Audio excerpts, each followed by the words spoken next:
à toutes et tous, je suis ravi de vous retrouver aujourd'hui et aujourd'hui je suis ravi aussi d'avoir en ma compagnie Marcel Gaucher qui est directeur d'études émérite à l'EHESS. Bonjour. Bonjour. Alors vous êtes également rédacteur en chef d'une des principales revues intellectuelles françaises, Le Débat. Et ça tombe bien puisque cette émission, j'ai voulu la placer sous le signe du débat contradictoire. Débattons. C'est comme ça que je vous ai invité, en vous proposant de discuter de vos thèses. Alors, on ne peut pas discuter de l'ensemble de vos travaux. Bien.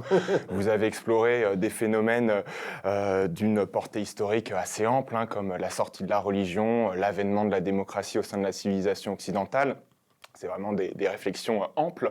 Donc aujourd'hui, on va resserrer la focale sur le cas de la France en partant d'un de vos derniers ouvrages, l'avant-dernier, si je ne me trompe pas, Comprendre le malheur français, qui est sorti l'an dernier chez Stock. Et c'est vrai que donc, quand je vous ai sollicité, je vous ai tout de suite dit que l'idée était d'avoir un échange, en tout cas éventuellement polémique, mais dans, dans la bienveillance et la tentative aussi de compréhension, parce que je pense qu'aujourd'hui, c'est peut-être quelque chose dont on a besoin d'essayer de clarifier certains clivages politiques. Les clivages sont mouvants, on est dans une période où beaucoup de choses évoluent, et je suis ravi de vous recevoir parce que je pense que vous êtes l'un de ceux qui représentent bien une certaine gauche, disons une gauche social-démocrate, une gauche républicaine. Moi, de mon côté, j'ai la prétention de représenter personne, mais c'est vrai que j'appartiens à une gauche qui est plutôt, pour le dire vite, anticapitaliste ou libertaire. Et donc, j'ai pensé que de cet échange pouvait ressortir des choses intéressantes. Ceux qui nous regardent en jugeront à la fin. Peut-être, avant de rentrer dans vos thèses, je voudrais dire quelques mots sur d'où vous parlez, comme le dit l'expression consacrée. Et alors d'abord professionnellement, c'est vrai qu'on vous présente souvent comme historien et comme philosophe, et je crois que c'est deux étiquettes que vous assumez. Mais alors ma question, c'est comment est-ce que vous les conciliez? Parce que c'est vrai qu'il y a souvent un dialogue de sourds, voire parfois des relations un peu houleuses entre les historiens et les philosophes, parce que les historiens s'intéressent à la façon dont la société fonctionne ou a fonctionné, alors que les philosophes s'intéressent peut-être plus à la façon dont elle devrait ou elle pourrait fonctionner. Vous avez ces deux casquettes à la fois. Je suis d'abord philosophe, et je suis philosophe devenu historien en tant que philosophe, en raison de ce qui a été l'enjeu de ma génération et de mon existence personnelle, à savoir l'explication avec le marxisme. C'est la question de la génération 68, pour faire court, à laquelle j'appartiens. Et c'était très difficile de s'expliquer avec le marxisme sans aller sur le terrain de l'histoire. Je trouve d'ailleurs que c'est une démarche qui est restée trop isolée. On est quelques-uns qui avons pris ce chemin, mais du coup, ça oriente vers un type d'histoire très particulier. On pourrait poser la même question à Marx, il est historien ou philosophe. On pourrait dire ni l'un ni l'autre, c'est un peu l'ambition qu'il avait, puisqu'il voulait faire une science. Je pense que du point de vue, non pas des catégories universitaires, mais du point de vue du fond, il est philosophe historien, il essaye de comprendre le mouvement des sociétés. Je crois que l'expérience venue un siècle après, on peut dire qu'il s'est largement trompé. Et donc toute la question de ma vie a été de comprendre en quoi il s'est trompé et qu'est-ce qu'on peut mettre à la place.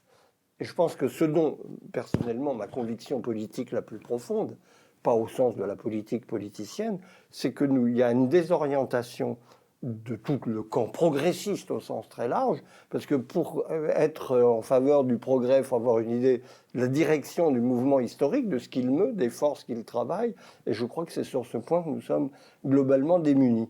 Donc évidemment, ça implique un type d'histoire un peu particulier, dont le but n'est pas simplement de relater les faits tels qu'ils se sont passés, selon la formule vénérable, qu'il faut d'ailleurs tout à fait respecter, mais au-delà de ça, qui est évidemment indispensable, il s'agit de comprendre, de rendre intelligible la dynamique historique, et en particulier celle des sociétés où nous vivons, ce qui ne s'entend pas sans comprendre les autres, évidemment. Voilà, l'articulation philosophie, histoire, telle que je la comprends, elle est fonction de cette ambition dans laquelle j'ai essayé modestement d'apporter quelques éléments, de trouver un grand récit, selon l'expression consacrée, de substitution si on admet que les grands récits sont morts. Parce que là, on est devant... Oui, les grands récits traditionnels sont morts, on peut l'accorder. Mais est-ce que ça veut dire que nous pouvons nous en passer? Voilà. À mon avis, non. Et donc, j'ai essayé d'apporter des éléments pour construire un grand récit plus plausible que ceux dont on disposait en tirant les leçons de leurs échecs.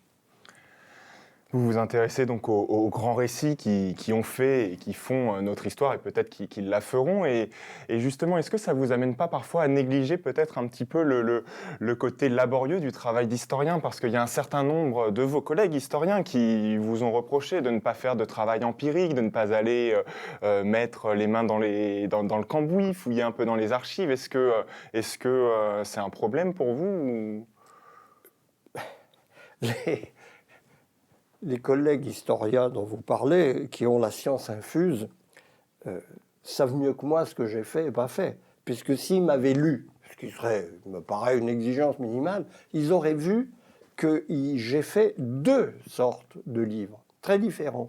Des enquêtes extrêmement microscopiques. J'ai manié d'un côté le microscope, de l'autre le télescope. Et je pense que c'est comme ça qu'il faut faire. Ce que je reproche à beaucoup du discours historien courant, c'est de se situer dans une espèce de zone intermédiaire, qui d'ailleurs aplatit là aussi beaucoup les reliefs. Je pense qu'il y a des nœuds dans lesquels il faut plonger de façon tout à fait précise, rigoureuse, minutieuse, et de l'autre côté, il faut inscrire ces nœuds dans des perspectives générales. J'ai fait les deux. J'ai du travail d'archives, oui, j'en ai fait. Par exemple, avec Gladys Wen à l'époque, on a démonté la manière dont l'asile s'était construit à Paris autour de 1800, ce qui avait une portée polémique assez forte contre la thèse foucaldienne en vigueur. Ça, c'est un travail. Pour faire ça, on a dépouillé des archives où pas beaucoup d'historiens ont mis le nez. Je crois même qu'on était les premiers. On en a publié d'ailleurs un certain nombre de documents parce qu'ils avaient une portée très significative. Et de la même façon, j'ai par exemple étudié de façon très précise comment on écrit une déclaration comme la Déclaration des droits de l'homme de 1789. Personne n'avait jamais eu la curiosité d'aller voir ça de près. Pourquoi on écrit ça? Comment? Sur quelle base? Oui, ça aussi, c'est un travail microscopique. Ça prend quelques semaines, assez chaudes et intéressantes à regarder. Et je peux continuer, j'en ai fait comme ça. Mais effectivement, par définition, ce genre de travail ingrat, à beaucoup d'égards, mobilise beaucoup moins l'attention que les grandes perspectives. Donc, ces chers collègues ne parlent que des livres qu'ils connaissent, mais ils n'ont pas été regarder les autres. Ils auraient vu que je peux faire les deux. Et à mon avis, il faut faire les deux. Et c'est ça l'avenir de la discipline historique.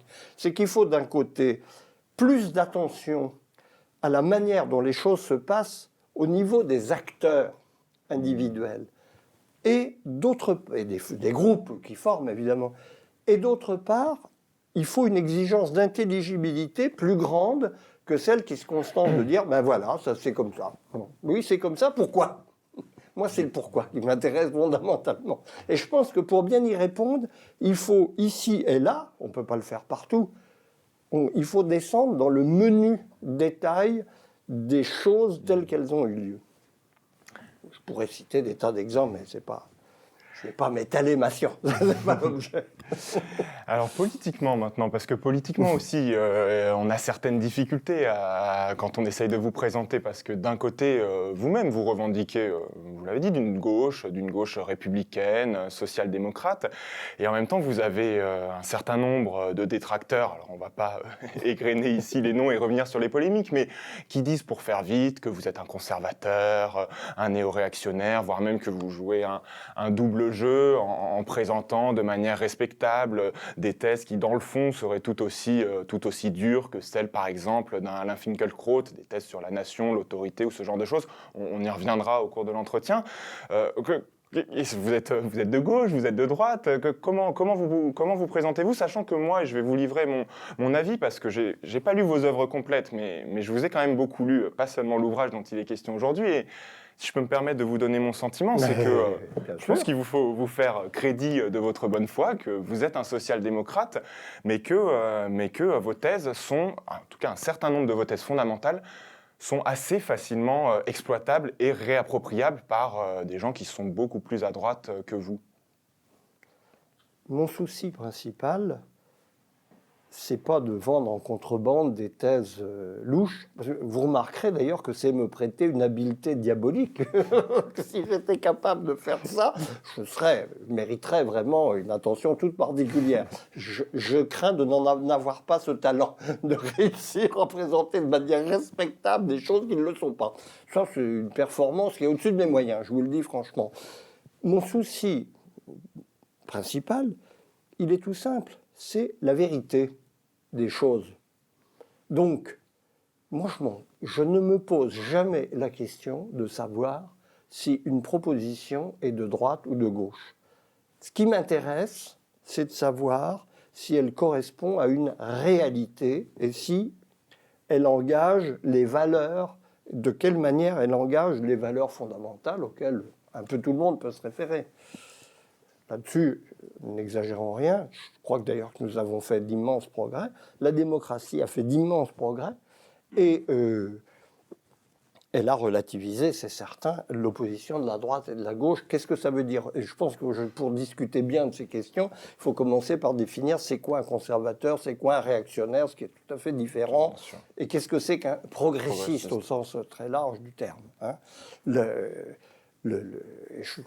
On pourrait en débattre, mais dans tous les cas, ce n'est pas l'important. L'important, c'est que je pense que la politique était pertinente dans la mesure où elle affronte des vérités.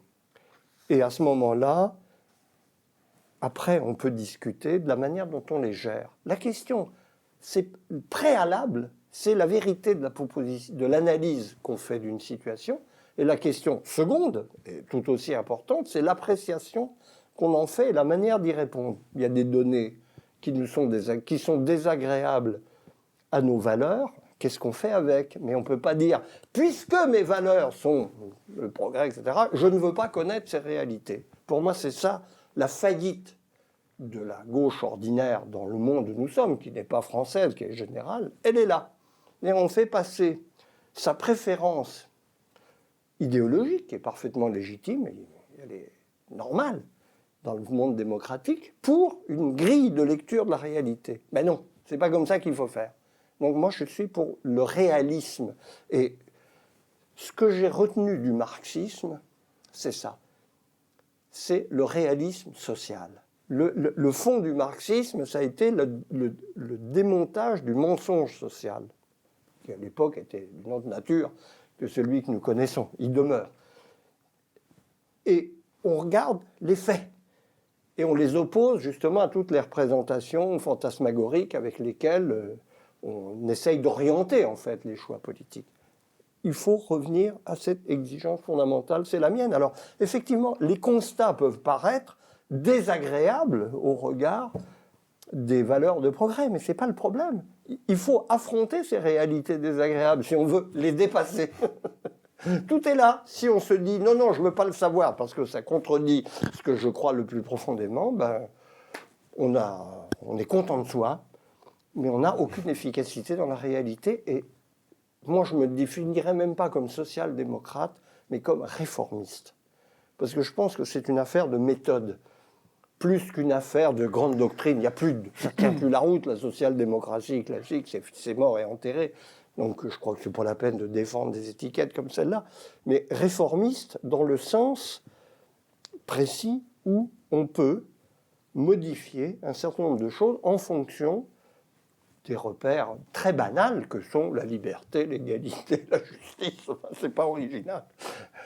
Mais c'est quand même ça dont il s'agit. Mais qu'est-ce que ça veut dire réformiste aujourd'hui? Parce que pendant longtemps, réformiste, oui, c'était c'est un aller vers problème. plus d'égalité, Ouais. plus de redistribution, Ouais. des droits sociaux, alors qu'aujourd'hui, la plupart des réformes qui nous sont proposées, c'est en réalité des contre-réformes d'un point de vue. Oui, vous avez parfaitement raison. C'est bien la difficulté.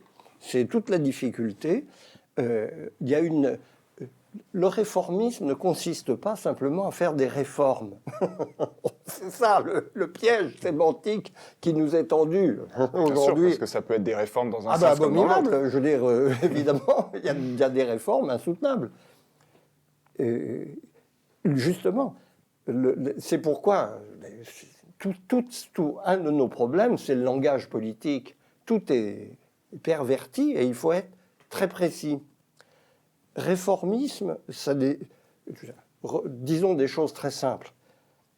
La gauche, pour moi, au sens très général du terme, c'est le parti des gens convaincus qu'on peut modifier profondément et même structurellement la vie de ces collectivités dans le sens d'une plus grande justice, une plus grande liberté des acteurs, une plus grande égalité entre les personnes.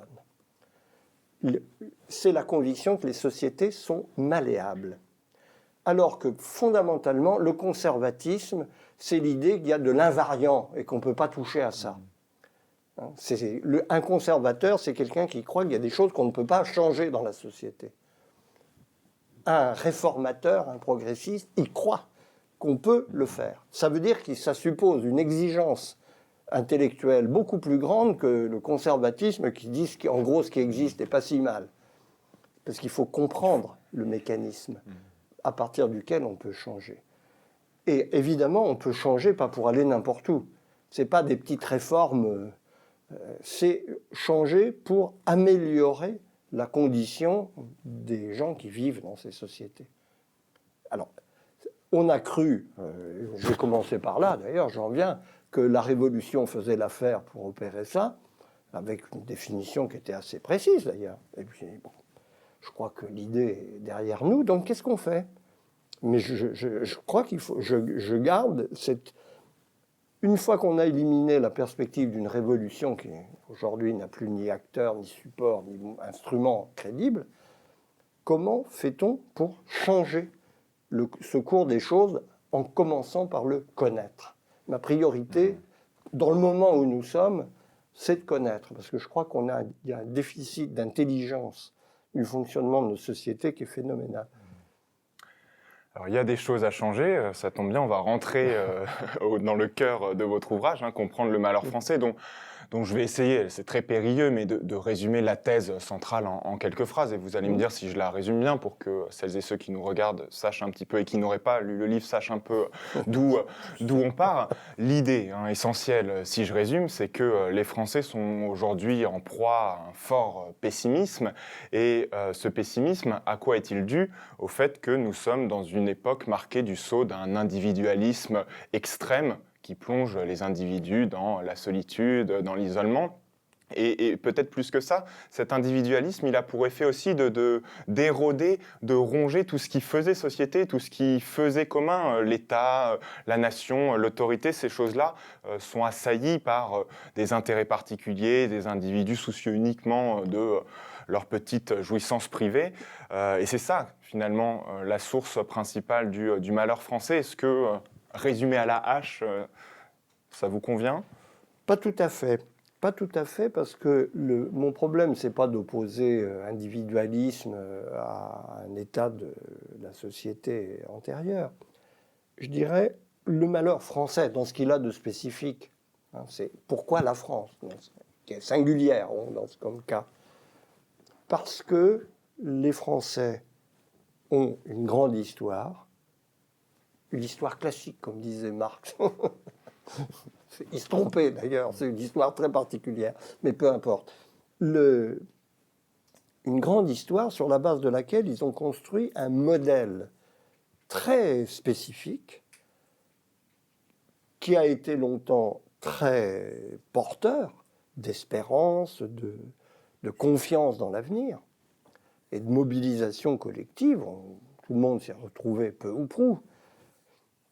Et le cours du monde depuis 40 ans à peu près, depuis le grand moment tournant des années 1970, qui a été qui est l'origine de l'histoire contemporaine. Ce modèle se trouve en contradiction frontale sur tous les points avec ce qu'est la marche ordinaire du monde, telle qu'on ne nous arrête pas de nous répéter qu'il faut nous y adapter. Mais il faut partir de la difficulté qu'il y a à s'y adapter pour des gens qui ont fait exactement le contraire.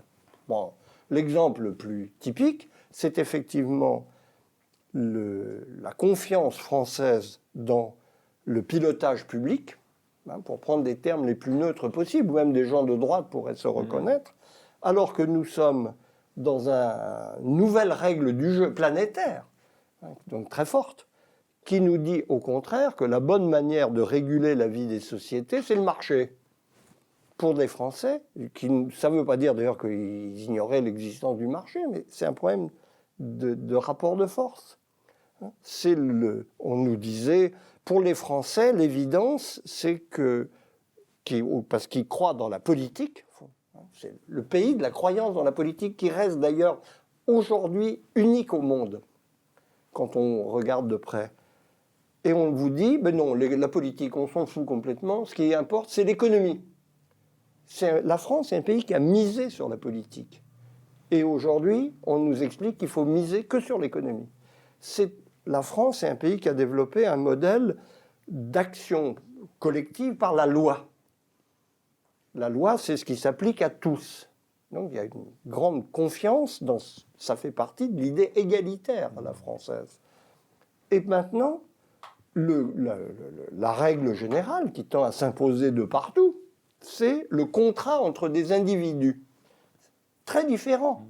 Ça peut passer par des canaux qui paraissent voisins, mais c'est extrêmement différent dans l'esprit. Je pourrais continuer la litanie.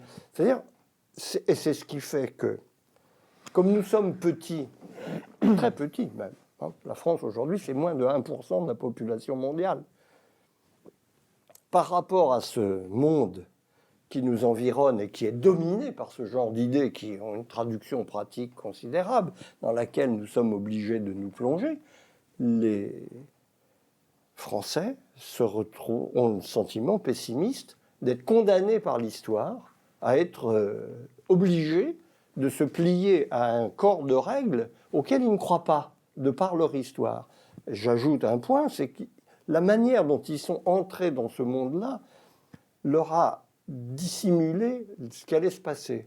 En gros, c'est par l'Europe, c'est par la construction européenne qu'ils sont arrivés dans cette logique. Et on leur a présenté comme le moyen de transfigurer leur modèle à l'échelle du continent. Et c'est le contraire qui s'est passé, c'est le modèle mondial qui, au travers de la construction européenne, s'est imposé à nous. Donc il y a une espèce en même temps d'incompréhension parfaitement intelligible de la part de la masse de la population au regard de ce qui se passe et de ce qui, au quotidien, fait l'actualité de nos sociétés. Voilà, je crois, le cœur du malheur français. Alors je veux être sûr de bien vous comprendre parce que ce que j'entends là, c'est que vous dites que la France a perdu ce qui faisait sa singularité, ce qui faisait son histoire, qu'elle l'a perdu. Elle est en train de le perdre, disons, depuis une trentaine d'années, sous le coup des assauts du marché, de la construction européenne, de la mondialisation. Dans le livre, vous pointez aussi beaucoup du doigt le néolibéralisme. Et donc, quand j'entends ça, moi, je me dis, bon, eh bien, très bien. Alors, vous allez dire que je suis obsédé par la volonté de classer Marcel Gauchet quelque part sur l'échiquier politique, mais quand j'entends ça, je me dis, voilà, j'ai face à moi un penseur, un homme de gauche. Et en même temps, dans le livre, je vous vois, par exemple, quand vous parlez d'Emmanuel Macron, lui dresser des lauriers parce qu'il aurait, là je vous cite, osé remettre en cause les vaches sacrées que sont l'interdiction du travail le dimanche, les 35 heures, le statut des fonctionnaires, donc faire l'apologie de ces réformes qui pour moi sont j'en fais pas l'apologie. Ou en tout cas les défendre alors que ce sont pour moi des réformes typiquement néolibérales et en même temps vous présentez comme un adversaire du néolibéralisme. Je les défends pas non plus. Prenons 2 exemples parce qu'ils sont parlants. Je les défends pas. Je dis qu'il faut en discuter. Il n'y a pas de raison. Il faut surtout pas en faire des tabous. Voilà, c'est tout. Après, c'est ça qui permet ensuite de voir à quoi on a affaire et comment répondre à ce à quoi on a affaire. Dans le cas du travail du dimanche, il est clair qu'on est dans une société où il y a une division du travail entre ce que le langage dominant appelle le jargon anglo-saxon typique back-office et front-office. Ben oui, il y a des gens, dans une société comme la nôtre, il y a des gens qui sont derrière pour faire que pendant les jours de loisirs, la nuit, la vie sociale continue. Ça donne... Il y a des transports en commun le dimanche, on est content de les avoir. Mais donc, il y a bien des gens qui sont obligés de les assurer. Ce type d'activité se développe.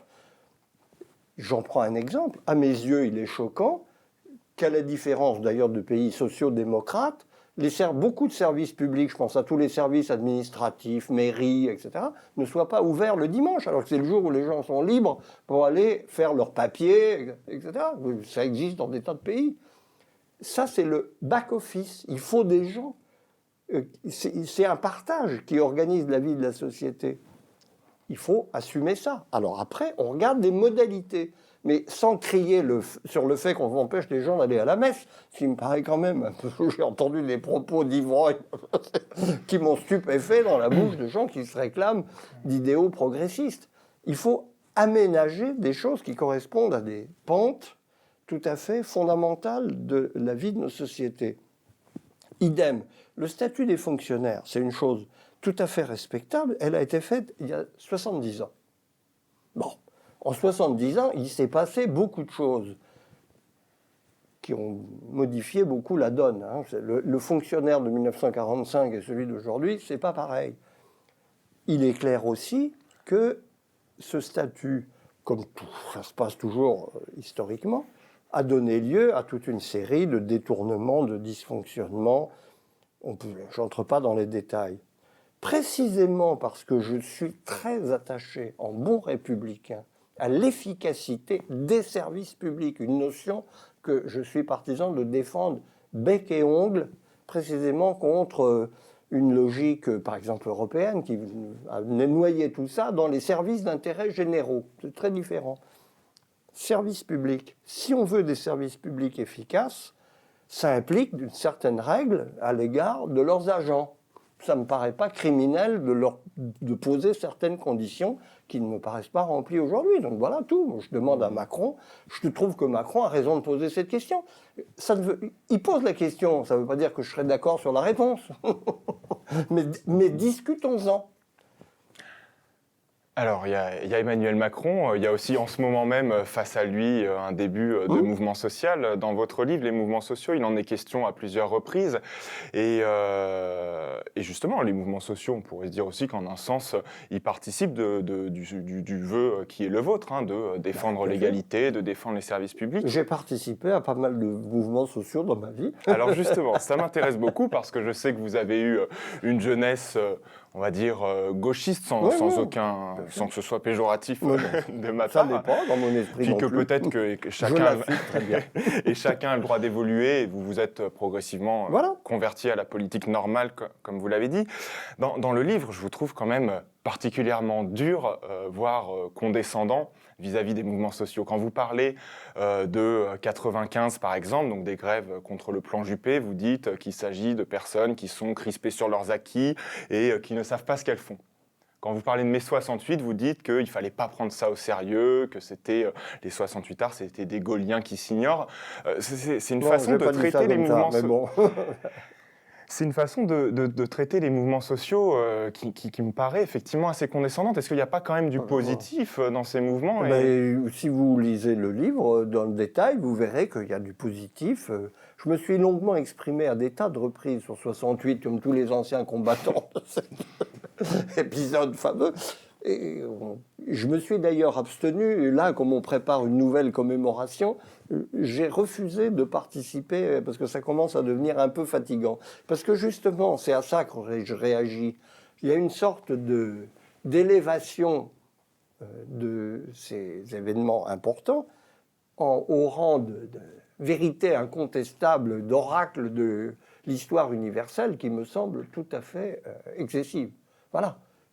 Moi, ce qui m'énerve considérablement, et là j'en ai vraiment assez, c'est tous ces anciens combattants montés sur une barricade imaginaire qui continuent à nous faire la leçon. Ça va pas, c'est pas comme ça. Et je pense qu'il y a une vérité à restituer de ces événements qu'il faut assumer aussi.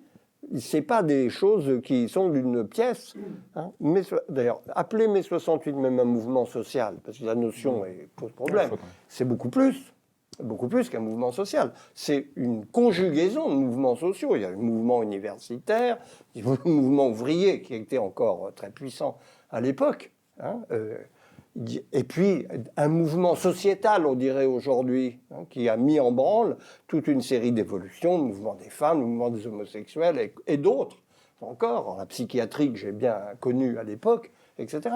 Donc c'est même pas un mouvement. Les mouvements, ce qu'on appelle mouvements sociaux aujourd'hui, d'ailleurs ça a beaucoup évolué, parce que en gros il y a eu un mouvement de la société plus qu'un mouvement social au sens banal du terme en 68. Des mouvements sociaux, c'est ce que Alain Touraine a analysé dans les années 70, autour du nucléaire, de l'écologie, du féminisme. Bon, c'est encore autre chose, parce que là, ce sont des causes spécifiques. Alors que tout était mêlé en 68. C'était une espèce de mime de révolution, parce qu'il n'y avait pas de révolution. Et en un sens, il ne s'est rien passé, et en un autre sens, tout a changé. C'est ça qu'il faut dire. Il faut dire les deux. Hein, et il faut respecter les deux. Et après, on appelle aujourd'hui mouvement social, on est revenu à une grève. Oui, c'est un mouvement social, mais ce n'est pas un mouvement qui met en cause nécessairement l'organisation de la société. Je pense qu'il faut parler mouvement social au sens fort qui vous intéresse quand on a affaire à une sorte d'effort collectif, de réflexion et de remise en question de la manière dont fonctionne la société. Parce que sinon, la protestation, la défense des intérêts, la lutte contre la fermeture d'une usine, c'est beaucoup plus circonscrit, ça n'a pas les mêmes enjeux. Je suis ravi qu'on puisse discuter de votre livre de vive voix, parce que quand je vous ai lu, ce que je voyais, et j'ai essayé de vous lire dans le détail et le plus précisément possible, c'est que la thèse que moi je voyais développer, c'est que mai 68 était un non-événement. Vous insistiez beaucoup sur le fait qu'il n'y avait pas eu de rupture, que les seules petites choses qu'il y avait... Et là, quand je vous écoute, au contraire, vous avez l'impression de faire de... J'ai l'impression que vous en faites un moment de basculement. Ou alors, il est possible, très possible, que je me sois mal exprimé. Je peux vous avoir mal lu aussi. C'est une chose qui arrive, hélas, assez régulièrement. Contre quoi on lutte, précisément, quand on écrit. Non. C'est quelque chose... Mai 68, c'est quelque chose de très singulier, puisqu'en effet, d'une certaine façon, c'est ce que des gens très distingués ont écrit, il ne s'est rien passé. Puisque, voilà, il y a eu 2 mois de... C'est quand même les accords de Grenelle, c'est les 40 heures, c'est... Oui, non, entendons-nous bien, il ne s'est rien passé politiquement. Il s'est passé, en fait, quelque chose qu'une procédure sociale habituelle aurait pu régler. On aurait pu arriver au compromis de Grenelle sur le temps de travail, etc., par des moyens banals, des conférences sociales, on en a fait d'autres. Il ne s'est rien passé politiquement. La majorité de droite est revenue triomphante aux affaires pour un bon moment, après 68. Et en même temps, sur un autre plan, ce qui est intéressant, c'est le contraste, si vous voulez. Ce n'est pas 1789. Ce n'est pas la destruction d'un ordre, ce n'est pas une révolution, en ce sens-là, au sens exact du mot. Mais c'est un processus social et culturel lié à toute une série de déplacements profonds dans la vie collective, qui a tout changé, effectivement, par d'autres canaux, et d'une manière ambiguë, puisqu'on a bien vu qu'à de certains égards, beaucoup de gens l'ont dit, c'est devenu presque une banalité de l'histoire contemporaine, mai 68 a 2 faces. C'est à la fois un mouvement libertaire, qui donc s'est traduit par un accroissement des libertés individuelles, et c'est un mouvement libéral qui, d'une certaine manière, anticipe sur ce que va être le cours néolibéral d'après le milieu des années 70 à peu près. C'est ça qui est une ambiguïté extraordinaire. Je ne suis pas du tout d'accord avec cette thèse. On a le droit. Mais effectivement, prolongeons. Lorsque vous parlez des mobilisations, alors pas étudiantes ou ouvrières, mais plutôt des mobilisations féministes ou des mobilisations antiracistes, vous les associez à cette dynamique, ce que vous appelez le multiculturalisme, la gauche, le libéralisme culturel. Et donc finalement, vous dites que ces mouvements antiracistes, féministes, ils accompagnent l'évolution néolibérale que vous déplorez, franchement, là, d'un point de vue, il y a un jugement normatif. Et alors que pour moi, ces mouvements-là, ces mouvements pour les droits des femmes, pour les droits des minorités raciales, c'est des mouvements vers plus d'égalité. Et donc, c'est des mouvements qui réaffirment les idéaux républicains et démocratiques qui sont ceux de la France. Donc, c'est compliqué. Voilà, on aimerait que la réalité soit simple, mais elle est parfois très ambiguë. Et je crois que ces mouvements se distinguent par leur ambiguïté, dans leur fond, dans leurs principes. Aucun doute qui participent, comme vous le dites, des valeurs fondamentales qui sont celles du progrès de nos sociétés vers plus d'égalité, plus de liberté individuelle et plus de justice aussi dans le fonctionnement collectif. Mais tout ne se ramène pas à ça. Ces mouvements sont pris dans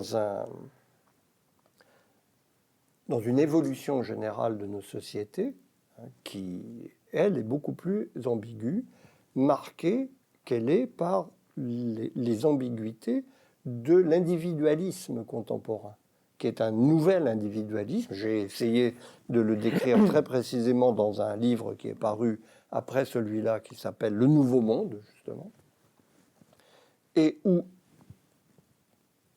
ces mouvements, ceux qui ne condamnent pas leurs principes, vont dans leurs expressions à une amplification de l'individualisme dans la vie sociale qui devient politiquement problématique. Je suis pas là non plus, je n'ai pas l'impression d'être très isolé dans mon diagnostic. Je vous renvoie par exemple à un très bon article de quelqu'un qui, elle, à ma connaissance, n'est pas soupçonnable, qui s'appelle Nancy Fraser, que vous connaissez certainement, qui parle à propos de ces mouvements de néolibéralisme progressiste.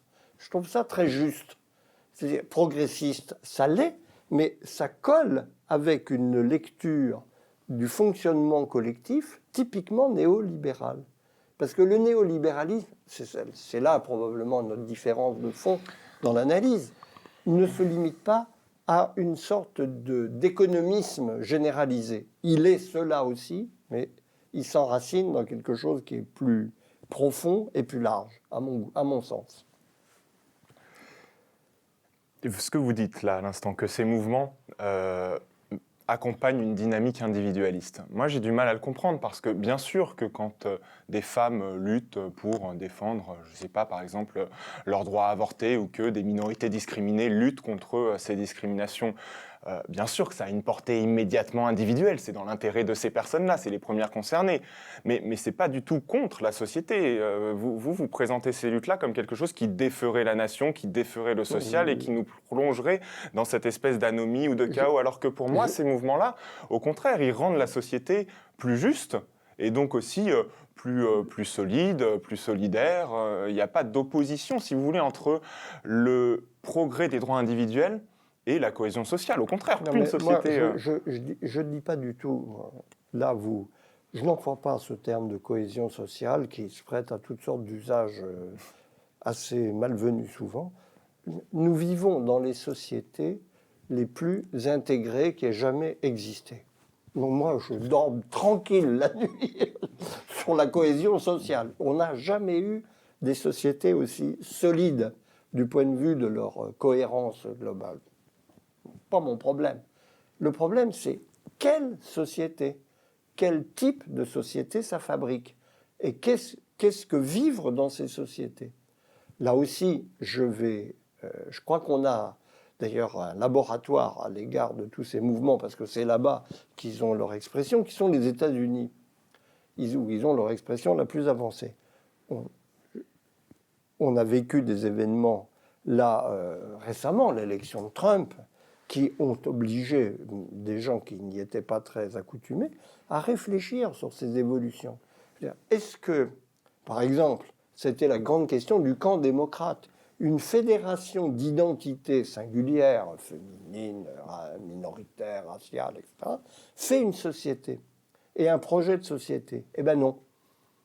Est-ce que, par exemple, un certain féminisme, dont sa version américaine c'est caricatural, ne conduit pas, ça a été dit par des gens qui ont fait une excellente analyse là-dessus, à escamoter le problème, tout simplement, de la justice sociale globale. Bien sûr que dans la justice sociale globale, justice doit être faite à la condition des femmes. Personne, en tout cas pas moi, discuter de ça. Mais la forme globale de la société, elle, est un problème. Le péril, à mes yeux, fondamental, qui est la grande question de la gauche, que tous ces mouvements divers posent, c'est qu'ils tendent à escamoter la question de la société générale dont nous estimons qu'elle est la plus vivable, la plus intéressante, la plus riche de possibilités pour les individus globalement. Je pense que moi, là aussi, ce que je garde du marxisme, c'est ce souci de la société globale, au-delà des causes particulières qui sont légitimes. Mais le problème politique, on le sait depuis longtemps, c'est l'équilibre entre toutes les causes légitimes à l'intérieur d'une communauté dont la forme nous satisfait. Et ça, c'est, je pense, que le danger que je vois dans ces diverses affirmations, en elles-mêmes respectables, je n'aurais pas l'idée de m'y opposer, je leur pose une question. Réfléchissez à votre place dans une société faite pour vous, mais aussi pour les autres. Ça, c'est la grande question. On voit très bien, la gauche américaine, c'est sa question aujourd'hui. Chez nous, on n'y est pas encore parce qu'on est dans une autre histoire, tout simplement. Mais on voit qu'on y va. Voilà, c'est tout. Je pense on ne peut pas perdre de vue cette question. Et elle est perdue. Elle est tendanciellement perdue de vue. Non. Ces mouvements. Alors, effectivement, moi, j'ai assisté à ça en direct. J'ai vu naître, j'ai participé à la naissance et c'est très intéressant. On est passé, il y a eu un renversement de modèle, de paradigme. Les féministes que j'ai bien connues, quand elles démarrent contre, en gros, la structure globalisante du mouvement ouvrier qui servait de modèle à toute la pensée à l'époque, et où on disait, oui, et nous là-dedans, on n'existe pas avec nos problèmes particuliers, ce qui était très vrai. Aujourd'hui, on est passé exactement à l'inverse. Ces choses particulières existent, mais on a totalement perdu de vue le cadre d'ensemble à l'intérieur duquel il faut les insérer. C'est ça mon problème. Et c'est ça que je Donc on serait passé d'un féminisme pour les femmes auquel vous seriez prêt à vous associer à un féminisme je m'y associe totalement. Je considère que c'est l'un des plus grands Là, il y a un vrai progrès. La libération des femmes, c'est un des plus grands progrès démocratiques qu'on ait fait depuis longtemps. Selon vous, on serait passé aujourd'hui à un nouveau féminisme qui serait un féminisme contre les hommes, un féminisme contre une forme de justice globale, comme vous avez dit, qui menacerait en tout cas pas la cohésion sociale, puisque ce n'est pas le terme, mais une forme de coexistance. Oui, coexistance, c'est ça que j'ai du mal à voir. Je ne vois pas en quoi des femmes qui aujourd'hui défendent... Non, mais parlons de deux choses différentes. On parle d'un côté de la condition générale des femmes dans nos sociétés, qui a fait un progrès, mais phénoménal. C'est une révolution de notre temps, et dont je ne peux que me réjouir. Mais il y a le féminisme, c'est autre chose, comme mouvement, et comme cause spécifique, qui sur toute une série de domaines a parfaitement raison. L'égalité salariale, je ne vois pas comment, de manière sensée, on peut s'y opposer. Ça me paraît un truc évident. D'ailleurs, je pense que la cause est gagnée et qu'elle va petit à petit s'installer. Il y a quand même 27% d'écart de salaire à post-égal. Non, mais on sait pourquoi. Vous savez bien. Oui, mais elle n'est pas encore entièrement gagnée. Non, elle n'est pas gagnée. Elle n'est pas gagnée parce que dans notre société, un certain type d'emploi est réservé aux femmes et ces emplois sont spécialement mal payés, notamment quand ils sont à temps partiel. Bon, ça, c'est des choses... Là, c'est là où le réformisme est efficace. C'est-à-dire qu'il faut réfléchir à des dispositifs, à des modifications de statut qui permettent de répondre. Mais plus que le réformisme, le féminisme, parce que c'est les mobilisations féministes qui ont poussé des réformistes relativement indifférents à l'égard de la question des femmes à intégrer dans leurs préoccupations et dans leur agenda politique l'égalité salariale notamment. Oh non, honnêtement, je crois que c'était vraiment C'était par bonté d'âme. Non, c'est pas par bonté d'âme, c'est par souci de justice. Pourquoi des gens qui font le même travail ne seraient pas payés pareil? Ça me paraît pas. Parce que si je suis un homme, ça me permet d'être mieux payé, c'est plus confortable. Non, écoutez, oui. Il y a des intérêts, il y a des intérêts. Il y a des intérêts. Sans être marxiste, il y a des intérêts. Bien sûr qu'il y a des intérêts, mais ces intérêts n'ont jamais, à eux seuls, le dernier mot. Donc, ils sont en balance avec des principes généraux, dont le premier, très facile à comprendre par tout le monde, est celui de justice. Dans le cas, il est très simple. Un travail égal, salaire égal. Je veux dire, il n'y a vraiment pas de mystère là-dedans. Hein. C'est une très vieille revendication du mouvement ouvrier qui a donné lieu éventuellement à des petites déviations, mais globalement, le principe est acquis. Voilà. Donc, je crois qu'il faut regarder, d'une manière générale, les choses à la bonne échelle. Et autant il faut se préoccuper de l'amélioration des gens défavorisés dans tous les sens du terme, autant il faut garder en perspective l'idée que ces causes, si respectables, si légitimes soient-elles, doivent prendre place dans un cadre général où nous avons de vrais problèmes. Je veux dire, il y a corriger des inégalités peut en créer d'autres. Hein, c'est le maléfice de la vie en société. Et la politique, elle est faite pour ça, pour traiter ce genre de choses. Quel est le rôle que vous conférez aux grands hommes, comme on disait autrefois, ou aux grandes femmes, ou aux dirigeants charismatiques? Parce que dans le livre, vous vous arrêtez assez longuement sur les cas de De Gaulle ou même de Bonaparte. À un moment, vous semblez même appeler de votre vœu la résurgence d'une telle personnalité. On sent qu'elles ont pour vous un rôle quand même important dans la marche de l'histoire, peut-être même plus important que les masses, ou en tout cas les mobilisations dont on parlait à l'instant. Ben, vous savez, là, c'est pas un jugement normatif, non, c'est un constat de fait. Dans l'histoire de France, on peut difficilement ignorer la place qu'a eu Napoléon et la place qu'a eu De Gaulle plus récemment, tout près de nous. C'est un fait. J'y peux rien. C'est pas mon vœu ou ma philosophie spontanée. J'aurais par préférence idéologique, le goût d'une démocratie qui n'a pas besoin de mettre des grands hommes en avant. Philosophiquement, ça me va beaucoup mieux. Mais en plus, ça ne se décrète pas. Je peux appeler un dirigeant charismatique de ses voeux, on peut aller mettre des cierges si on veut pour ça, mais il ne viendra pas pour autant. En fait, c'est des gens qui surgissent dans des moments de grande crise. Ils ne viennent pas à n'importe quel moment. Ils arrivent parce qu'il s'est passé quelque chose qui appelle des réponses hors du commun. Mais, et ça, ce sont ces situations de crise, on ne les anticipe pas. Et eux seuls peuvent résoudre parce que... Mais pas forcément. Il y a d'autres pays qui ont... Nous, il se trouve qu'on a été marqués par ça pour des raisons qu'on peut peut-être essayer de comprendre plus à fond que je n'ai pu le faire.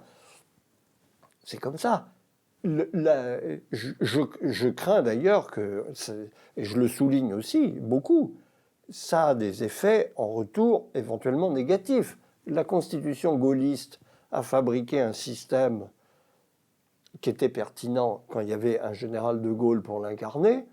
Ses successeurs ne donnent pas nécessairement le sentiment d'être à la hauteur du rôle qu'il leur est confié. C'est notre problème, à nous Français d'aujourd'hui. Il serait sans doute raisonnable d'envisager un système politique qui fasse beaucoup moins de place à l'autorité d'un président de la République dont il n'est pas certain qu'il soit par définition, puisqu'il est président de la République dans le fauteuil du général de Gaulle, à la hauteur historique de ses prédécesseurs.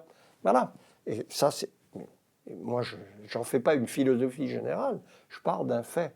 Et évidemment, il est assez normal qu'en France, y ait cette nostalgie, parce que le système institutionnel l'appelle. Donc, on voudrait au moins un président de la République à la hauteur du rôle de président de la République, tel qu'il est défini par les institutions. Et nous vivons une frustration permanente en la matière, dont personnellement, je pense qu'il serait temps de tirer des leçons. Donc, j'en fais pas une norme. Mais c'est pas du tout ma philosophie de l'histoire. Moi, je suis pas un fanatique. Je suis un démocrate d'avant tout. Et donc, je crois plus à la décision collective qu'à l'inspiration individuelle. D'accord. La question est donc réglée. On va laisser de côté ces grands hommes pour se concentrer sur un thème qui est récurrent dans le livre. C'est celui de ce que vous appelez le divorce entre le peuple et les élites. Qu'est-ce que vous entendez par là ? Alors, c'est un constat qui ne m'est absolument pas propre. Hein. Je crois qu'il est général dans tout le monde occidental. Il a une traduction politique funeste que nous constatons partout, qu'on appelle le populisme, un mot qui est un peu un mot vide, mais...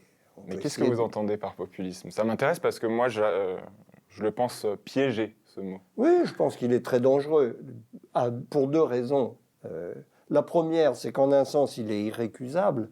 Qui dit démocratie dit souveraineté du peuple. Donc, toutes les démocraties sont populistes ou ne sont pas. Bon, il faut une certaine proximité de la décision avec le vœu populaire. Donc, c'est là qu'est le principal piège. Et puis l'autre, c'est qu'on peut mettre là-dessous tous les mouvements qui font appel à un certain, justement, à une... à la fois à un souci du peuple qui existe et en fonction souvent d'un phénomène de leadership qui est indispensable dans les mobilisations politiques. Ça n'implique pas le grand homme, c'est autre chose. Mais le leadership, c'est un fait politique à partir duquel il faut travailler. Donc, je ne suis pas un fanatique de ce mot, mais pour revenir au fond, l'évolution sociale qui se produit depuis une quarantaine d'années, a créé petit à petit une dissociation dans nos sociétés entre une couche qu'on ne sait pas très bien désigner, d'où le recours à ce mot d'élite que je n'aime pas, mais qui, j'en vois pas d'autres, hein, parce que les vieilles notions marxistes, classe dirigeante, classe dominante, classe possédante, n'ont pas perdu toute pertinence, mais elles ne disent pas de quoi il s'agit. Hein, c'est beaucoup plus subtil, c'est beaucoup plus riche. Et on en a la traduction d'ailleurs sociologique intéressante dans ce fait massif, vérifié par toutes les élections dans le monde occidental, qu'est la fracture du diplôme. En gros, aujourd'hui, la division du corps électoral tend à se faire de plus en plus en fonction du niveau d'éducation. Les gens qui votent pour les mouvements dits populistes, à tort ou à raison, sont généralement les moins instruits, alors que la politique dite normale, des partis de gouvernement, est le fait des gens qui ont un niveau de diplôme élevé. Ça pose d'ailleurs, du point de vue d'un républicain attaché aux Lumières, une question énorme, hein, qui montre d'ailleurs l'énorme importance de cette question de l'éducation dans nos sociétés. Mais pourquoi cette divergence qui, après tout, n'est pas dans la nature des choses? A priori, tout le monde vit dans le même monde et devrait avoir la même interprétation, mais ce n'est pas le cas. Et je crois qu'il faut avancer vers l'élucidation des causes de ce divorce, les mettre dans le débat démocratique et réfléchir à la bonne manière d'y répondre. Et les pistes d'explication à ce divorce ? Alors, à mes yeux, c'est quelque chose de très profond qui tient précisément à cette vague idéologique néolibérale dont le contenu consiste à valoriser un certain type de discours très élaboré, juridique, économique, technique, scientifique,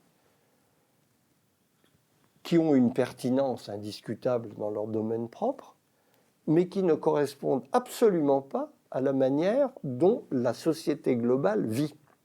Donc il y a un milieu qui vit dans ce qui est opératoire apparemment, c'est-à-dire le commandement politico-juridico-économique, et un monde social dont les repères sont ailleurs, qui ne comprend pas cette direction qu'on veut donner à une société dont il ne perçoit, lui, d'ailleurs économiquement c'est flagrant, tout ça s'accompagne d'une inégalité croissante, que les inconvénients. Sur quel sujet ce discours produit par les élites, il est en décalage avec... Sur tous les sujets. Sur tous les sujets. En fait, vous voyez exemple. bien comment le niveau le plus banal et le plus prégnant pour la plupart des gens, c'est la manière dont ce monde conçoit le travail. Le travail, c'est d'abord une expérience vécue. La manière dont il est pensé techniquement, juridiquement, économiquement, sous le signe de la recherche d'efficacité, peut produire, décompose littéralement ce qui faisait l'humanité du travail, tel que les gens ont à le vivre. Et là, les deux discours ne communiquent pas. C'est la plainte sociale qui entoure le travail, qui est immense dans notre société, et qui ne touche pas d'ailleurs que les travailleurs du bas. On voit bien aujourd'hui, il y a un problème des cadres qui ne se reconnaissent absolument pas, pour beaucoup d'entre eux, dans le type de travail qu'on leur fait faire. Parce qu'il est conçu selon une grille de lecture qui n'a aucun rapport avec ce que font réellement, concrètement, les individus. C'est pas un phénomène simplement qui touche une sorte de couche défavorisée, c'est un phénomène très général, qui arrive même à toucher des gens très haut placés, qui laissent tout tomber parce qu'ils ont l'impression de ne même plus comprendre ce qu'ils font. Bon, là aussi, l'histoire avance, tout change, et le mouvement de nos sociétés tend à créer un nouveau divorce qui ne correspond plus à l'ancienne simplement division de classe entre le salarié et le capitaliste, disons, mais une division beaucoup plus subtile qui traverse la vie des gens et qui crée un malaise social, pas un antagonisme social au sens où on était habitué, qui existe toujours. Il y a un problème de répartition du profit économique, bon, on se bat toujours autour de ça. Mais on voit que la question s'est élargie considérablement et crée un nouveau climat politique que nous ne savons pas pour le moment appréhender et mettre en forme. D'où l'exploitation par une démagogie. Moi, je préfère dire les partis démagogiques que les partis populistes. Ça me paraît plus classique et plus vrai. Je suis d'accord avec vous. D'autant plus que toutes les forces qui critiquent le consensus néolibéral ou la construction européenne, que vous critiquez aussi dans votre livre, sont tout de suite taxées de populistes. Ben oui, bien sûr. C'est devenu une sorte de manière de se laver les mains de tout ce qui est embarrassant. Alors, au premier plan du tableau que vous dressez dans le livre, et ici, il y a les élites et puis le peuple avec ce divorce. Il y a aussi, dans un petit angle du tableau, je dis dans un petit angle parce que vous le mentionnez qu'à une seule reprise dans le livre, mais ça m'a interpellé, il y a les bobos. C'est un terme que vous reprenez sans guillemets et qui m'a beaucoup gêné. Je vais vous dire pourquoi. Parce que pour moi, il n'a aucun fondement historique, il n'a aucun fondement philosophique. Vous dites vous-même dans le livre, les bobos, c'est des personnes qui ont de bons sentiments, mais qui derrière font de leur réussite personnelle la valeur suprême. Et vous l'utilisez comme une catégorie d'analyse rendant intelligible. Est-ce que vous maintenez l'usage de cette catégorie ? Non, ce n'est pas une catégorie d'analyse. Évidemment que ce n'est pas une catégorie d'analyse. Parce que vous dites quand même, dans les années 90, le Parti socialiste a abandonné la classe ouvrière pour aller vers les bobos. Moi, les bobos, je suis incapable de dire qui c'est. Je peux simplement dire que quand j'entends quelqu'un parler des bobos, je me dis qu'il doit être réactionnaire et qu'il doit, dans la minute qui suit, disqualifier des revendications progressistes. Non, pas forcément. Pas forcément. Il y a toutes sortes d'usages de ce terme, qui d'ailleurs n'est pas né dans un contexte réactionnaire, où c'est un terme qui vient des États-Unis. Il se trouve que l'anglais et le français ont à peu près les mêmes termes, donc ça s'est passé dans le langage commun. C'est un journaliste new-yorkais, talentueux, David Brooks, qui l'a créé pour signaler ce paradoxe qui est tout simplement que des gens très bien pourvus socialement, appartenant plutôt aux élites, ont en même temps, sur le plan de leur idéologie, de leur choix politique, une vision quelquefois même radicalement progressiste. c'est un peu bizarre. Classiquement, on pensait que les classes privilégiées étaient globalement conservatrices. Et là, il veut signaler tout simplement... Alors, ce terme, après, a pris de l'extension, a été popularisé, et c'est de la sociologie populaire, c'est pas de la sociologie savante. Mais quand j'évoquais tout à l'heure ce texte de Nancy Fraser, qui est très bon, elle parle de néolibéralisme progressiste. Ben, c'est très exactement ça, un bobo. C'est quelqu'un qui, du point de vue de son adaptation au monde en cours, est tout à fait dans le mainstream néolibéral, en effet, donc qui est en bonne situation, qui trouve que l'économie doit fonctionner selon les règles du marché parce que c'est les plus efficaces, etc. Mais qui, par ailleurs, peut se mettre son point d'honneur à avoir une représentation extrêmement avancée sur toutes les causes dites sociétales. Bon, il est progressiste, et voilà. Ça n'est que ça. Il ne faut pas diaboliser ce truc qui n'est qu'un gadget verbal. Pourquoi bobo, hein? C'est bourgeois bohème. Hein? C'est pas de la sociologie très raffinée. On est d'accord. D'abord, le mot de bourgeois, contre lequel je me suis toujours battu, parce qu'il ne veut rien dire du tout. Il a voulu dire, mais il ne veut plus rien dire du tout, n'est pas pertinent. Et bohème, ce n'est pas une catégorie très claire.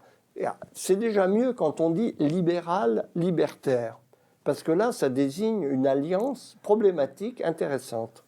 Mais ne faisons pas une querelle. Et vous savez, la sociologie savante devrait traiter les questions de la sociologie populaire. Je suis d'accord avec vous. Mieux, par définition.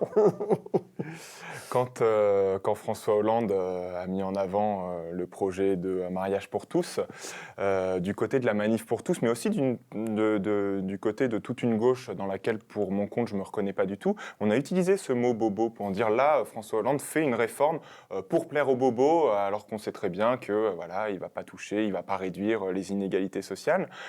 Vous, concernant cette loi sur la manif pour tous, je crois que finalement vous avez pris position pour moi, ce n'est pas un problème de prendre position. C'est que ça correspond, je l'ai dit depuis 20 ans à peu près, à une évolution de nos sociétés absolument inéluctable. Ce n'est même pas d'être pour ou contre.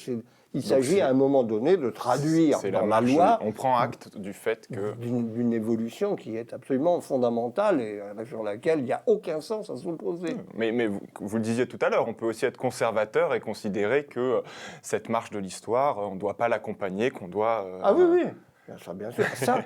Non, les conservateurs, en général, sont des gens qui disent doucement les basses. Hein. Faut céder un peu doucement le moins possible. C'est le statu quo. Les réactionnaires sont ceux qui disent on peut renverser la marche de l'histoire. C'est des gens très différents. Alors, on peut rétablir la famille de 1950 aujourd'hui. Ça, c'est un discours réactionnaire. Absurde, d'ailleurs. Donc cette loi qui ouvre les droits au mariage aux couples de même sexe, c'est pas que vous y étiez favorable, mais c'est que pour vous, elle était inéluctable. Comme ça. Vous dites dans le livre que le gouvernement a tenu un discours sectaire et insultant vis-à-vis de la manif pour tous. Moi, ça m'a fait penser à Emmanuel Macron qui a dit qu'il avait été, que le gouvernement avait humilié les opposants à la loi. Je trouve que Christiane Taubira a fait une très belle réponse à Emmanuel Macron en lui demandant mais qui avait été humilié? Est-ce que ce n'est pas plutôt ces familles qui ont été invectivées, qui ont parfois été agressées? Retourne dans ton arbre. Vous n'avez rien dit. Qui a été humilié? Qui a été humilié? Les personnes homosexuelles qui ont subi des agressions verbales et physiques. Qui a été humilié? Les enfants qu'on a traités d'enfants Playmobil. Qui a été humilié? Elle était où l'humiliation? Lorsqu'un seul type de famille était validé, lorsque la seule forme légitime de faire famille dans cette société était déclarée, celle avec une maman, un papa, une petite fille, un petit garçon. Combien de milliers, de millions de familles ont été humiliées parce qu'elles ne correspondent pas à ce modèle-là? Là, j'ai du mal à vous suivre. Ben, écoutez, quand on fait des réformes de ce genre, quand bien même on pense qu'elles sont absolument dans l'ordre des choses. C'était vrai de la loi Veil sur l'avortement dans son temps, et Simone Veil, elle, s'y est prise remarquablement bien. Elle a fait exactement le contraire de ce qu'a fait le gouvernement Hollande dans cette affaire. Parce qu'il s'agit de faire passer quelque chose dont on sait qu'il rencontre dans la société des résistances de type purement conservatrice, mais aussi une inquiétude. Dans le cas précis, il y a un enjeu qui explique l'écho qu'ont rencontré ces mouvements d'opposition. Dans l'univers où nous sommes, pour beaucoup de gens des milieux les plus défavorisés, la famille, c'est le seul endroit qui reste solide par rapport dans l'image qu'ils en ont. Mais dans la manif pour tous, c'était pas les milieux populaires, c'était Non, des mais prénoms dans les composés, c'était des milieux bourgeois catholiques. Ah oui, non, mais la manif pour tous, c'est un mouvement. On parle de l'opinion. Il faut convaincre. Vous devez convaincre. Y compris les gens qui ne sont pas d'accord. Y compris les gens qui veulent, c'était le cas par exemple de l'avortement, qui sont contre dans le principe, mais qui admettent le fait. C'est très exactement ce qu'a fait Madame Merkel récemment. Moi, je suis contre, en Allemagne, mais moi, je suis contre, elle dit en substance, mais je comprends qu'on veuille le faire. Donc, c'est l'ambiguïté démocratique. Il y a un tas de choses avec lesquelles on n'est pas d'accord, mais on estime qu'il est intelligible qu'on les défende. Et donc, c'est ce discours-là qui est très important pour faire passer des réformes comme celle-là sans qu'elles rencontrent une opposition absurde. Et là, je pense que ce gouvernement, sur ce sujet, comme à peu près d'ailleurs tous, s'est montré d'une maladresse politique extraordinaire. Oui. Et je pense qu'il n'a pas tenu le discours qu'il fallait à l'égard des gens qui n'étaient pas d'accord. Quand vous faites une... Mais est-ce que ces gens qui n'étaient pas d'accord, ils n'ont pas aussi, eux, été sectaires et insultants, pour reprendre les termes Bien sûr, mais je ne les angélise pas. Je n'ai pas défilé avec eux. Mais le problème, il n'est pas là. Le problème, ce n'est pas de dire les opposants ont raison. Le problème est de mobiliser suffisamment de consensus. Encore une fois, le consensus qu'on recherche en démocratie, où l'opinion est par définition divisée, ça n'est pas le consensus positif, au sens où dire je vais vous rendre d'accord avec moi. C'est admettez qu'on puisse penser comme je pense et donc en tirer des conséquences légales. À part ça, vous avez le droit d'avoir vos convictions, de les garder. C'est tout. Mais pensez, parce que qu'est-ce qui était en jeu? C'est le sort des personnes concernées, exactement comme à propos de l'avortement. C'est-à-dire, c'est une mesure d'humanité consistant à inclure dans un périmètre de reconnaissance mutuelle des personnes qui en étaient exclues. C'est la cause de cette humanité-là qu'il fallait plaider, et pas dire aux gens, vous êtes des réacs, vous ne comprenez rien, et taisez-vous, vous n'êtes pas dans le coup. C'était absurde comme attitude. Voilà, mais ça, c'est la question que vous posez là, c'est la question générale de la démarche politique en démocratie. C'est une question très importante. C'est une question fondamentale. Et en Espagne, une dizaine d'années, oui, c'était quasiment 10 ans, 8 ans plus tôt, en 2005, ils ont fait passer la même loi sous un gouvernement socialiste. Il y en a eu partout, ça a pris un quart d'heure à la Chambre. Oui, c'est ça, et pourtant c'est un pays sociologiquement beaucoup plus pratiquant, en tout cas catholique que... Il l'était.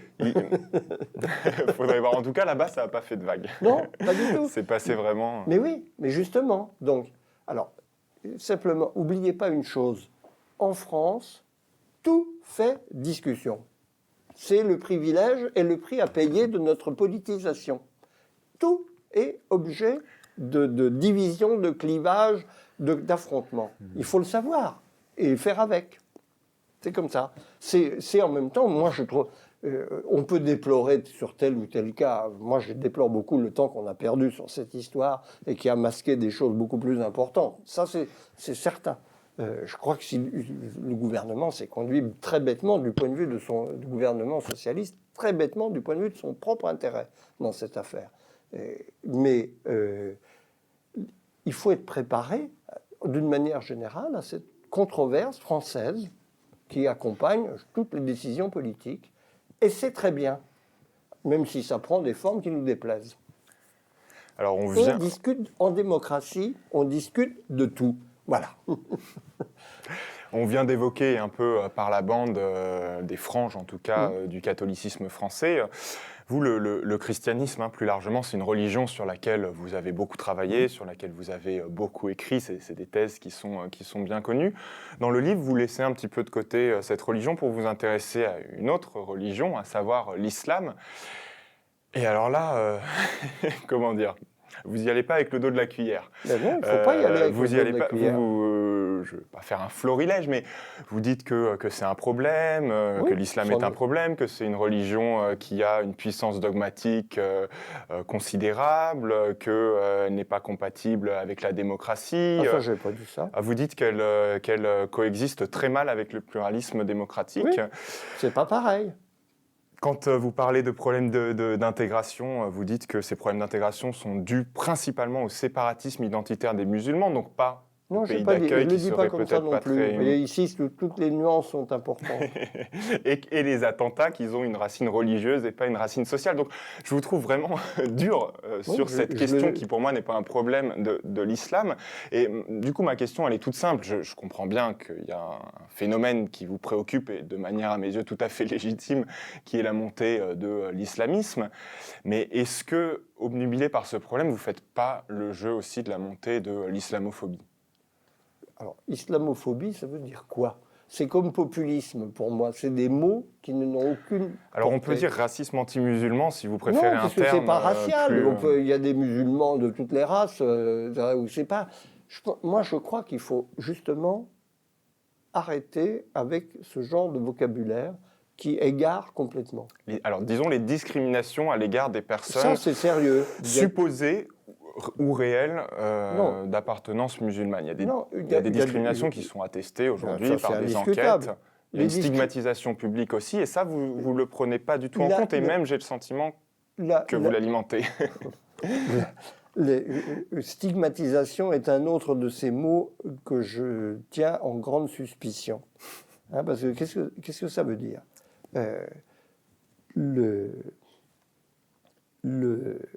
Il faut remettre les choses dans leur cadre. Nous avons affaire à un contact civilisationnel entre deux températures religieuses, si je puis dire, totalement différentes. Il faut les mesurer. Vous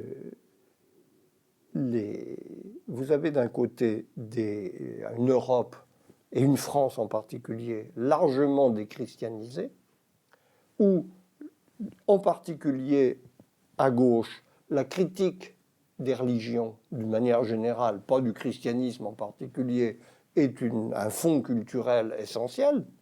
Hein, c'est les Lumières. Bon. Donc, où arrive une religion traditionnelle, à beaucoup d'égards, une religiosité traditionnelle, plus importante d'ailleurs par ses aspects coutumiers, civilisationnels, quotidiens, hein, que par son contenu dogmatique. C'est pas le vrai. On ne discute pas du fond de la conviction islamique, on discute de sa pratique. Comment, dans ces conditions, n'y aurait-il pas de tension culturelle ? Elle est dans la nature des choses. Alors, ce que je ne comprends pas dans la démarche que vous évoquez, c'est le fait de conclure de la réalité des discriminations qu'il ne s'agit pas de nier et qu'il faut évidemment combattre, dont il n'est pas certain qu'elles soient religieuses. Je ne pense pas franchement que ce soit le problème principal. Et au fait qu'il ne faut pas poser le problème de l'islam sur le fond, c'est-à-dire de son état. Hein, et de comment voulez-vous traiter ce problème, qui est un problème posé partout, qui ne se réduit pas à l'islamisme. L'islamisme en est une version incandescente, sans prendre en compte l'état civilisationnel dans lequel se trouve le monde musulman au sens large du mot aujourd'hui à l'échelle planétaire, et le choc qui en résulte avec un monde civilisationnel profondément différent. C'est tout. Il faut prendre les réalités. Comment ici, d'un côté, vous avez affaire à une religion chrétienne qui, depuis 5 siècles, en gros, est soumise à un pilonnage intellectuel, social, qui les a beaucoup ramollis, hein, quand même. Et de l'autre côté, une ère civilisationnelle où rien de cette critique de la religion et rien de ce réexamen des dogmes, des écritures. Un fait très simple. Nous n'avons pas aujourd'hui une édition critique du Coran qui nous expliquerait comment ce texte existe et a été fabriqué, alors que depuis des siècles, depuis Richard Simon, fin XVIIe, on a une critique biblique qui a mis à jour, qui a mis en l'air d'ailleurs beaucoup de ce qu'était la religion populaire chrétienne en Occident. Voilà. Il y a une sorte de choc civilisationnel dont il faut assumer les termes, sans se voiler la face sur la réalité sociale, culturelle, civilisationnelle du monde musulman d'aujourd'hui. Que assez de musulmans dans le monde musulman soulèvent. C'est une question évidemment pendante. Je ne comprends pas comment on ne peut pas l'escamoter sur la base du constat qu'il y a des discriminations et qu'il y a un discours pénible, en effet, hostile à l'islam. Comment j'appellerais même pas islamophobe? Il peut être raciste, indiscutablement, et sur des bases d'ailleurs oniriques, mais c'est le cas de la plupart des racismes, qui n'ont même pas de support. Je veux dire, l'antisémitisme, c'est un truc qui a toujours été pour moi inintelligible, parce que ça reste un mystère que j'ai de la peine à cerner. Et on retrouve des choses de ce genre dans ce que vous appelez l'islamophobie, et que je ne crois pas que ce soit la bonne manière de le désigner. Il faut assumer ce problème pour ce qu'il est, en regardant l'islam tel qu'il est. Dans l'état, je ne fais là que répéter des choses que tous les réformistes musulmans ont dit déjà abondamment. J'ai du mal à comprendre que vous repreniez à votre compte cette thèse du choc de deux entités civilisationnelles, Non, alors que vous êtes un spécialiste c'est un choc culturel. Oui, mais vous êtes un spécialiste de la civilisation occidentale, vous savez combien elle est hétérogène, vous savez combien des cas comme celui de Trump montrent que le protestantisme, en l'occurrence, et la démocratie font pas toujours très bon ménage. Dans le monde musulman aussi, vous savez qu'il y a tout un tas d'options qui sont déployés. Et donc, j'ai du mal à voir comment vous pouvez adhérer à cette vision qui oppose comme ça deux blocs homogènes. Parce que, écoutez, même toute cette hétérogénéité n'empêche pas qu'il y a un noyau dur d'un dispositif central qui est un certain type d'adhésion à un modèle existentiel, le modèle du prophète, à un rapport à l'écriture, à la vérité du Coran. Je veux dire, pour un chrétien, l'idée que il y en a, Dieu sait que ça a fait l'objet de conflits et que c'est pas encore complètement réglé. Ce que la science apporte ne fait pas question par rapport à ce qui est écrit dans les Écritures. Bon. Il y a une double vérité, mais pour l'islam, c'est un problème toujours vivant, et dont on sait qu'il est extrêmement présent. Donc, moi, je crois que la pire des attitudes, c'est l'aveuglement face à ne pas vouloir tirer argument de la réalité du fait. D'abord, les musulmans dans nos sociétés, c'est des pauvres. Bon, donc ils ont peu de moyens, on le sait. Il faut aussi se tracasser de leur en donner. Ils sont dans les plus défavorisés, ils sont dans les plus exploités, ça c'est certain. Mais il ne suit pas qu'étant donné ce constat, il faut considérer que l'islam n'est pas un problème. Il l'est, indépendamment de toute cette situation. Et moi, je crois que c'est un vrai problème. Bon, mais on n'a pas fini d'en discuter. Non, on n'a pas fini. On serait doué de résoudre ici cette discussion. Pour aller justement vers la fin de la discussion, j'aimerais qu'on dise deux mots sur les deux candidats et candidates qui sont arrivés au second tour de l'élection présidentielle, puisque vous avez écrit le livre à peu près un an avant les élections, et il est question d'Emmanuel Macron comme de Marine Le Pen. Alors, pour commencer, Emmanuel Macron, vous disiez comme ça de façon un peu rapide dans le livre qu'il apportait une fraîcheur intellectuelle dans le paysage politique. Après 6 mois d'exercice, est-ce que vous êtes en mesure déjà de tirer une forme de bilan provisoire de ce mandat jupitérien ? D'abord, je dois dire que j'ai été totalement surpris par le fait que cette fraîcheur intellectuelle que je lui reconnaissais se transforme en capital politique. Ça, je ne m'y attendais pas du tout.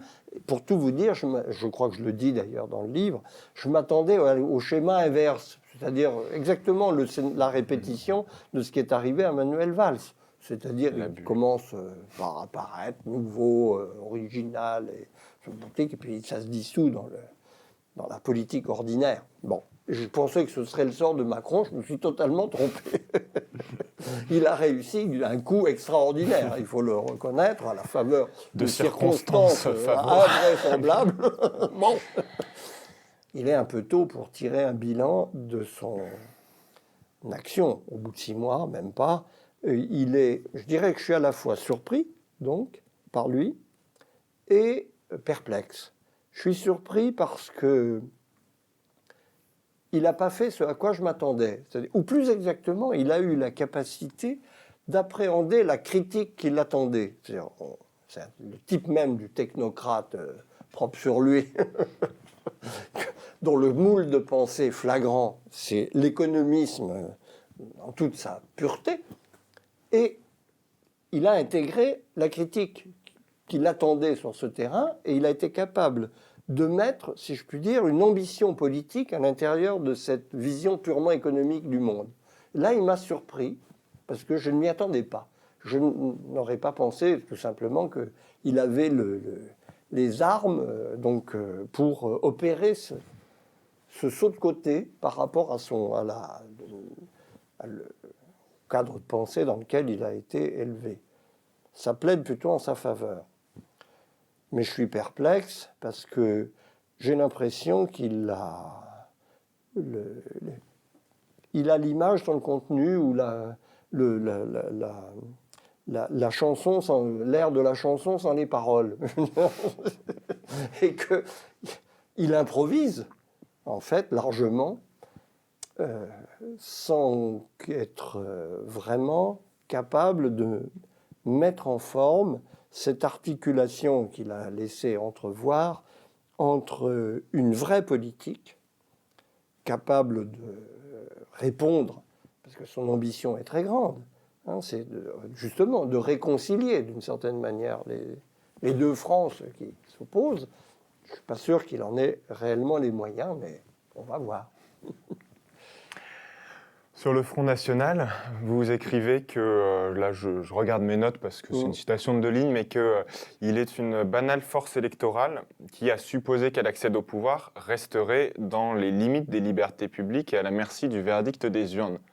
Alors moi, quand je lis ça, je me dis que vous sous-estimez le danger que représente le Front National et que vous avez peut-être une confiance excessive dans la solidité des institutions qui sont celles de la Ve République, quand on sait qu'aujourd'hui 50% des forces armées, policières ou militaires, votent pour le Front National, quand on voit comment ses homologues polonais ou hongrois se comportent, je ne suis pas certain qu'un FN au pouvoir resterait dans les clous de la démocratie libérale.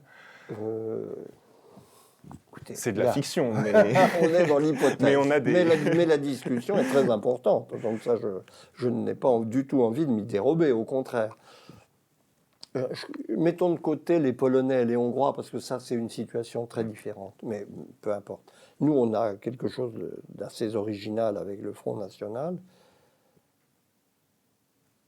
Je crois, personnellement, ce que je redouterais en cas d'accès du Front National au pouvoir, c'est moins son action que l'énorme désordre civil qui ne manquerait pas de s'en suivre et qui là nous entraîne effectivement dans une situation chaotique qui est un vrai danger pour la gouvernance démocratique.